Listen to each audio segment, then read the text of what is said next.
ইন্দুমতি, রাজ সিংহাসন ছেড়ে আজ হঠাৎ আমাদের গ্রামে এলি? রাজ সিংহাসন আমার প্রচন্ড বোর ফিল হচ্ছিল। আচ্ছা, where is my Bhim? Your Bhim? Bhim আবার কবে থেকে তোর হলো? ভীম তো শুধু আমার। লিসেন চুটকি, ওভার ড্রামাটিক হওয়াটা বন্ধ কর। সবাই জানে ভীমকে আমি কতটা ভালোবাসি।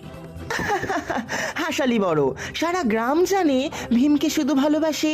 চুটকি চুটকি চুটকি কাম অন, রিয়ালিটিতে ফির। সবাই জানে Bhim is a gold digger. আমি তোকে আমার টাকার গরবেই বশ করে নেব। পারবি না, ভীম কখনো টাকা চেনে না। ভীম শুধু চেনে আমার লাড্ডুকে, মানে আমার মায়ের বানানো লাড্ডুকে। তুই তো বানাস না, তোর মা বানায়। এবার এত ঘ্যাম কিসে? বাবার টাকায় ফোটানি মারা বন্ধ কর। রাজমহলে থাকতে থাকতে তোর মাটিতেই পা পড়ে না। ওই তো ভীম আসছে। ভীমই বলবে এবার আমাদের দুজনের মধ্যে ভীম কাকে ভালোবাসে। ভীম, তুমি কাকে ভালোবাসো? আমাকে না, আমাকে। আমি ভালোবাসি টুনটুন মসিকে।